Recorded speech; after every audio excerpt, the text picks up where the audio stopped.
The way I see it, moving from chaos to peace is not as much about what you let go of, but more importantly, what you keep, what you decide to surround yourself with. Welcome to my podcast, From Chaos to Peace with Conny. I am Conny Graf and your host, and I will explore with you how a few minutes a day can keep the chaos away. And with chaos, we're talking about the physical, digital, social, financial, mental, emotional, and spiritual clutter that can accumulate in our life and business. In every episode, I want to make you aware how clutter is so much more than you think, how it affects your finances, and how clearing your clutter leads to more time, more money, and more peace. Let's go. Well, hello, my friend. Welcome to the podcast. I'm Conny Graf, your host. Thank you so much for allowing me back into your ears.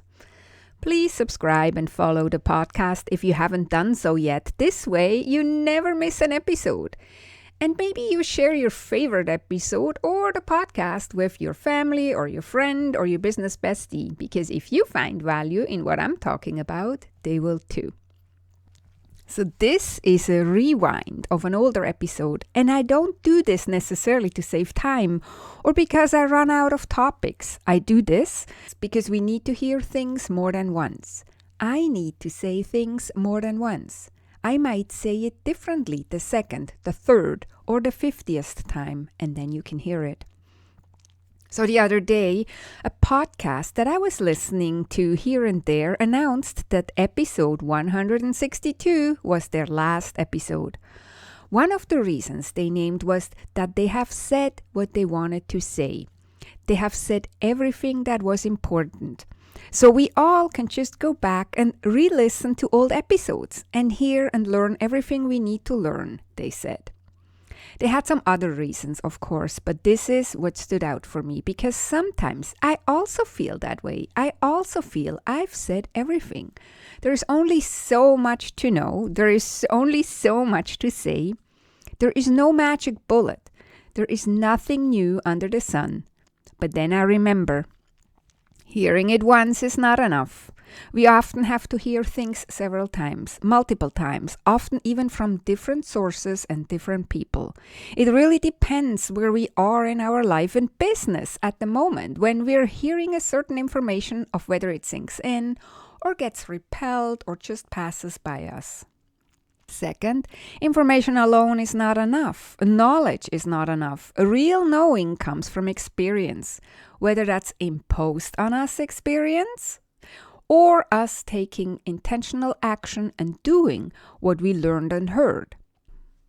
Anyways, long story short, I republish certain episodes from way back because these are important concepts or ways I look at things. I look at how to move from chaos to peace. I look at how getting organized and achieving elegant finances. And chances are, if you haven't found me over 3 years ago and listened to every single episode since February 2020, you don't know how I think about certain topics. But by the way, if you do listen since 2020, thank you so much. I truly appreciate it. Please reach out to me and tell me because I would want to give you a shout out. But even if you listened since 2020, chances are you forgot about it in the meanwhile. So for you, it's a refresher too. And actually, for me, in a way, it's a refresher too, not the topic itself, as I often talk about, that we want to align our space to us, that we want to align our space to our priorities, that we want to create a space that supports us, that we want to align our space to our stage of life and business.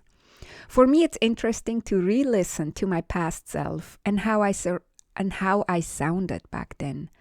I admire her that she had the courage to weed out all her mental clutter and show up over and over while her life was falling apart around her.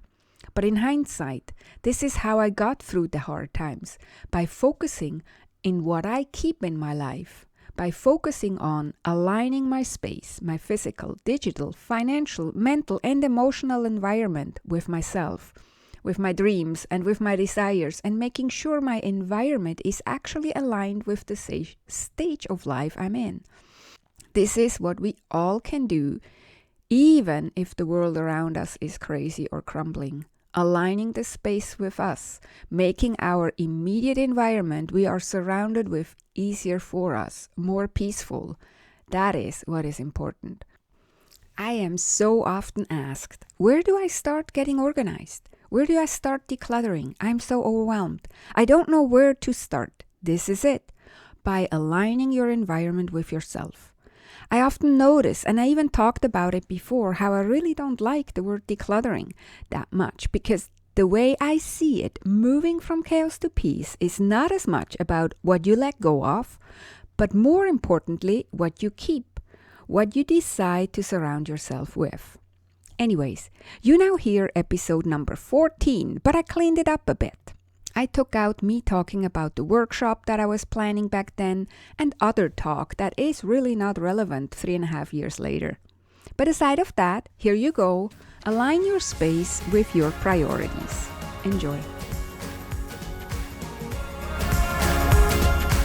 Back to this week's topic of aligning your space with your dreams and desires. And with space, I mean your home or your office. It depends where you want to start. While I was preparing for our workshop that I just mentioned before, and I'm posting and talking about it, I noticed how I thought to myself, I don't even like the word decluttering that much. Because for me, it's not that much about what you let go, so declutter, and it's more important what you keep and what you decide to surround yourself with. If things go right, at least in my opinion, your home is your sanctuary where you feel comfortable, safe, and can recharge. But if you work from home, then your office actually gives you the feeling of being able to be productive, creative, and efficient. You most likely got to know and experience your home in a completely different way these past few weeks, which puts you in a great position, actually, to really know what's working and what's not working and what kind of space you really and ideally would want to spend your time in. That is a good starting point. So how about you ask yourself now, how far off is your home from this ideal? On a scale of 1 to 10, whereabout is your home right now? And I just want to say it out loud right away. I think the goal can be a 10, but it's perfectly fine to only be an 8 or a 9. And why would I say that? Well, A, we're really not striving for perfection. And we are changing and evolving constantly as humans. And the idea is that your home changes and evolves with you and for you. So aim for an 8 or 9 and ask yourself first, where is it right now? What I notice a lot when I work with people is that their home doesn't evolve with them. It's not where they are in their life. The home often represents how their life used to be, not so much how it is now or where they are heading. A family with young children has different needs than a family with teenagers, or a single person lives different than an elderly couple where the kids have moved out already. Any major change in your life might require a change in your home, and that's not always easy. But if we truly want that our home is a sanctuary and supports us in what we do and what matters most to us, we need to think about how it ideally would look like and then work towards that. So ask yourself, what are your priorities at this time in your life? Often life takes over, work, school, chores, outside demands, and we lose sight of what would be important to us. But you can take a few minutes and think about it. It's really worth it. Then you may take a love tour through your home and see where it aligns already with your priorities, dreams, and desires. I talked about that in episode 5, how I feel it's important that we appreciate and recognize first what is working for us in our home. So take a love tour, try to look at it all with fresh eyes, as if you would see it for the very first time, or as if you had been away for a while. Don't you wish? So for example, if one of your priorities is to be able to come home and relax and read, ask yourself, do you have a nice, comfortable space to do that in? Or maybe even a few different ones? I, for example, sit in my chair in the living room when I read in the morning. But when it's nice weather, I want to be outside, so I have a cozy spot outside to sit and read.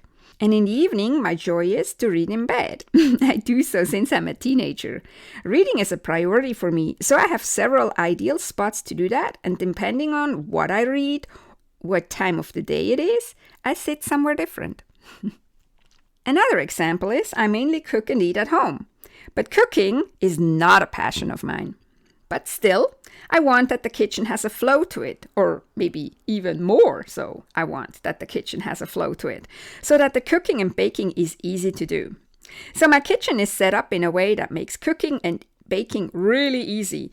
The pots and pans, the dishes, everything is stored in a way that makes the process flow really easy, because I enjoy home-cooked meals, but I don't enjoy spending too much time in the kitchen. I always joke and say anything that takes longer than 15 minutes to do is not for me. I give you a third example. I love the lifestyle I'm living on acreage with animals and a garden. When we moved into this house, there was no mudroom, no place to put muddy boots and wet and dirty jackets. But I want my house to support me. So one of the first things we did, we had to create a space where we can come in from the outside and take off the dirty and wet stuff. It's also the place where I can store bulky winter clothes and boots in summer. It's where we have gloves of all kinds, fly spray, sunscreen, hats, scarves, toques. By having everything for our lifestyle right there in one place, and by not tracking the dirt into the house when coming in from chores, garden work, or fence repair, I make my life easier and my house supports me and my priorities. Can you see now how this works? Can you see now how you can look at your home and see where it supports your priorities and your lifestyle and where it doesn't? The idea is now not to necessarily start a big renovation project or even worse, to move into a different house, but where can you tweak or change something so it supports you more? Where can you create little islands to relax or little corners to create and be creative? Or rearrange things so it flows better, for example, in the kitchen. When you start with your priorities, dreams, and desires for your home, and you get clear on how you want to feel and function in your home, then your goal is not to just simply declutter somehow. When you do it this way, you have your very own guide and understanding of what fits in your life and what and how your home can support you in all you do. This way, it's easier to figure out what items it's time to let go of. And it automatically becomes more about what you keep and less about what you let go. You focus on what you want to create and not what you lose by letting go. So again, you start by thinking about where you are in life and what your needs are for this stage of your life. If you live with someone else, this could be an interesting dinner talk conversation.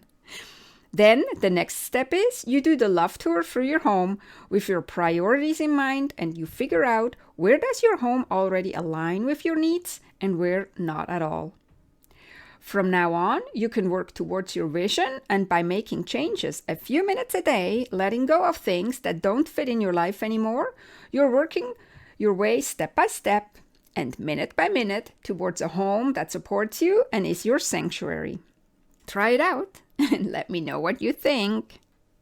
Okay, my friends, that's it for this week. And as always, don't just listen to my podcast. Please take action. A few minutes a day keeps the chaos away. And as always, you find all the links of the things I was talking about in the show notes. And the show notes you find at connygraf.com/podcast. That is Conny Graf, ConnyGraf.com. Thank you for joining me on the podcast and listening all the way to the end. If you found value in what I was talking about, please share it with your family and friends, because if you found value in it, they will too. Thank you, and have a beautiful and amazing week, and please subscribe so you never miss an episode. See you next time. Take good care and be safe.